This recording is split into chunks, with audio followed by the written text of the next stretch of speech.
आप सबको जय मसीह की। बहन भाइयों, प्रभु यीशु मसीह के मधुर नाम में आप सभी का स्वागत है और परमेश्वर का धन्यवाद हो आपके साथ एक और अच्छे वचन से संगति करने के लिए।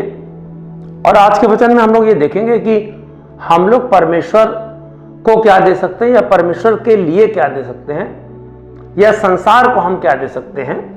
और जैसा कि बाइबल बताती है कि परमेश्वर ने मुझे और आपको प्रभु यीशु मसीह को दिया और प्रभु यीशु मसीह ने क्रूस के बलिदान के द्वारा मुझे और आपको मुक्ति प्रदान करी। हम जितना अधिक दूसरों को कुछ देते हैं, जैसे प्यार, उदारता, क्षमा, परमेश्वर कहीं उससे अधिक मुझे और आपको देना चाहता है।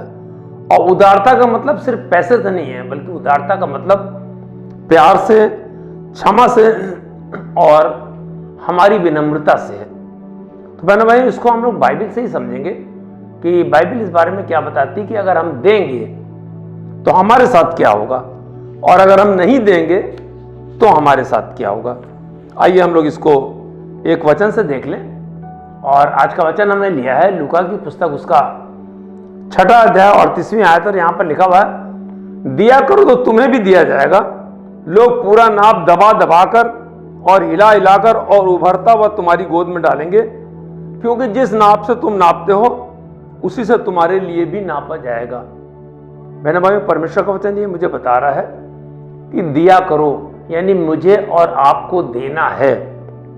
परमेश्वर का वचन बता रहा है कि पूरा नाप नाप के देना है, दबा दबा कर देना है। यानी अगर हम किसी भी चीज का दान कर रहे हैं तो मन में ना कुड़कुड़ाना है और ना किसी भी प्रकार का ये हमारे मन में विचार आना चाहिए कि जो है हम चलो इसको ये दे के अपनी फॉर्मेलिटी अदा कर रहे हैं। नहीं, दिल से देना है। और बाइबल यहाँ पर बता रही है कि जिस नाप से हम लोग नापेंगे उसी नाप से मेरे और आपके लिए भी नापा जाएगा। इस बारे में बाइबल में एक बहुत ही प्यारा उदाहरण है कि एक कंगाल स्त्री थी और वो कलीसिया में खड़ी हुई थी और उस समय दान हो रहा था। और इसको भी हम लोग परमेश्वर के वचन से पढ़ लें। लूका की पुस्तक के 21वें अध्याय की 1 से 4 आयत में प्रभु यीशु मसीह ने बहुत अच्छा उदाहरण दिया और उन्होंने अपनी आंखों के सामने देखे हुए उस उदाहरण को दिया।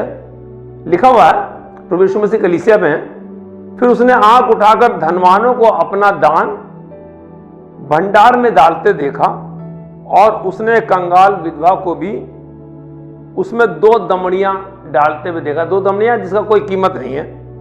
तब उसने कहा, मैं तुमसे सच सच कहता हूं कि इस कंगाल विधवा ने सबसे बढ़कर दान किया है, क्योंकि उन सब ने अपनी अपनी बढ़ती में से दान में कुछ डाला है, परंतु इसने अपनी घटी में से अपनी सारी पूंजी जो इसके पास थी वो इसने डाल दी है। बहनों, परमेश्वर ने ये उदाहरण इसलिए दिया क्योंकि वो बता रहे, जब कलीसिया में दान दिया जाता है तो हम लोग कुड़कुड़ा के ना दें और हम अपनी बढ़ती में से दे रहे हैं। लेकिन उस स्त्री का उदाहरण इसलिए कि उसके पास उस 2 दमड़ी के अलावा कुछ नहीं था और लेकिन फिर भी उसने प्रभु को क्या करा, वो दान कर दिया। तो ये तो हो गई बहनों भाइयों पैसे के दान की बात। अब हम लोग देखते हैं कि परमेश्वर को हम लोग और क्या दे सकते हैं, मतलब कौन सी ऐसी चीज है जो मुझे और आपको परमेश्वर को देनी चाहिए, और वो है समय।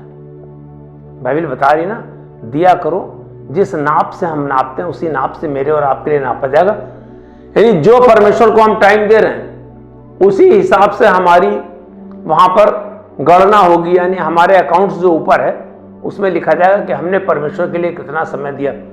आज यदि हम युवा हैं तो अपने माँ बाप को, बुजुर्गों को जो हमारे घर में, उनको हमने कितना समय दिया, अपने बच्चों को कितना समय दिया, हमने वचन को पढ़ने में कितना समय दिया, हमने अच्छे कामों को करने में कितना समय दिया।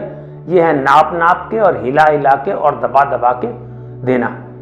मान लीजिए हमारे माँ बाप ने मुझे और आपको पढ़ा लिखा के इतना बड़ा किया और आज हम उनको अकेला एकदम लोनली छोड़ दें, उनकी देखरेख ना करें, तो इसका मतलब हम दोषी हैं। यानी हमें जो उनको देना चाहिए, समय देना चाहिए, उनकी केयर करनी चाहिए, वो हम नहीं कर पा रहे हैं और तब हम प्रभु की दृष्टि में अपराधी ठहरेंगे। एक उदाहरण मैं आपको और बताना चाहता हूं कि जब हम देते हैं परमेश्वर को तो हमें क्या मिलता है। इसका बहुत सुंदर उदाहरण एलिया नबी के बारे में है। पहला राजा उसका 17वें अध्याय में मिलता है कि एलिया नबी सरपत नगर में गया और वहां उसने एक विधवा स्त्री को लकड़ियां बीनते देखा और उससे जल मांगा कि किसी बर्तन में मुझे जल दे दे। और जब वो जाने लगी तब उसने एलिया ने उससे कहा कि मेरे लिए तू एक रोटी भी लेती आना। तब उसने एलिया से बातचीत करी और उसने कहा, तेरे परमेश्वर की सौगंध, मेरे पास केवल एक मुट्ठी मैदा और कुप्पी में थोड़ा सा तेल है। लेकिन एलिया ने कहा कि नहीं, तू मेरे लिए रोटी ले आ।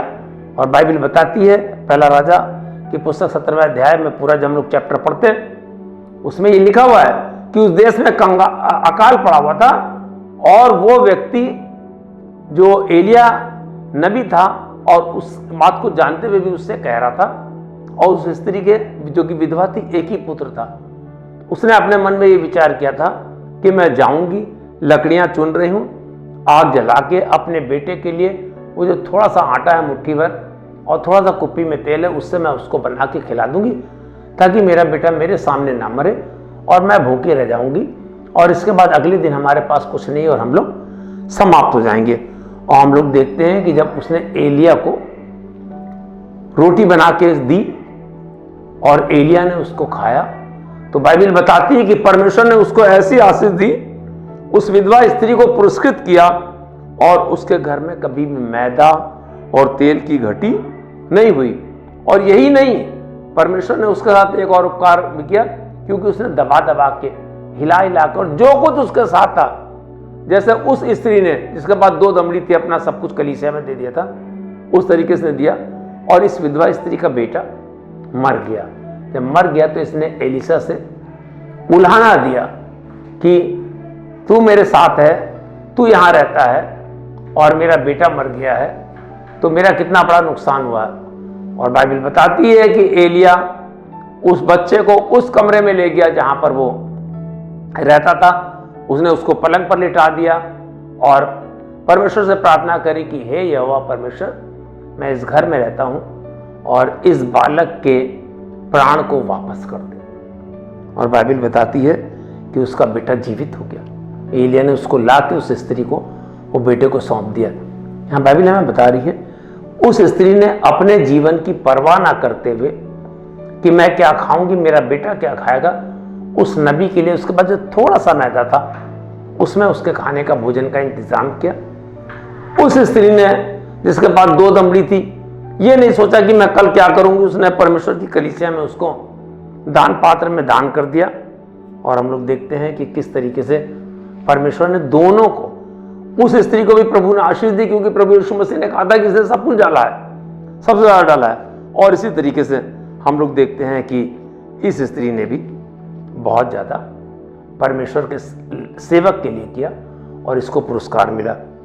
नए नियम हम लोग देखते हैं कि अक्विला और प्रिस्किला की कहानी देखते हैं, जो टेंट बनाते थे पति पत्नी, और परमेश्वर के चेले उनके पास आकर ठहरा करते थे और वो अपने छोटे से व्यवसाय के द्वारा उनकी देखभाल करते थे, उनके खाने पीने का इंतजाम करते थे। यानी जो दिया करो वाली आयत है अभी जो हमने जो पढ़ा उसको वो पूरा करते थे, यानी परमेश्वर के लिए अपनी सेवा को देते थे। बाइबल ये बताती कि प्रभु यीशु मसीह ने जब अपने चेलों के पांव धोए तो उनको यही सेविकाई सिखाई कि दिया करो। क्या दिया करो? दूसरों को आशीष दिया करो, दूसरों के लिए प्रार्थना किया करो, दूसरों के लिए दौड़ जाया करो।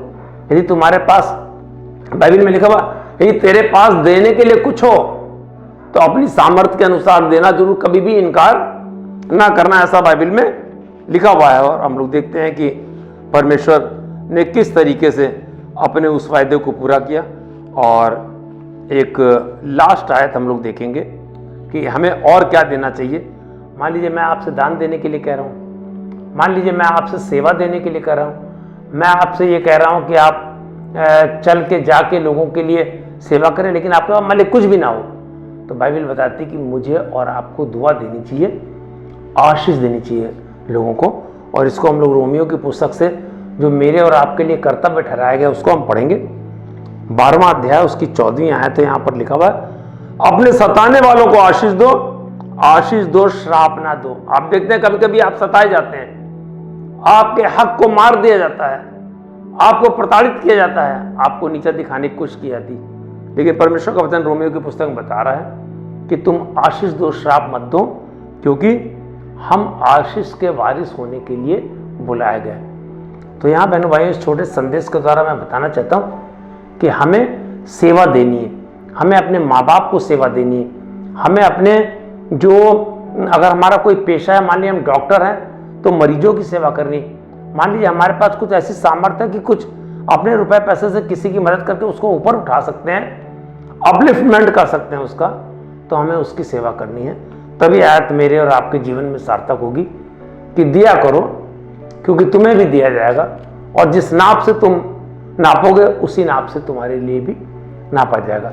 ये वचन आपको आशीषित करे, और ये वचन आपको संदेश अच्छा लगा हो, दूसरों को शेयर करें, लाइक करें और चैनल को सब्सक्राइब करें, और प्रभु की आशीष को पाते रहें, अपने जीवन में खुशहाली लाएं। जय मसीह की।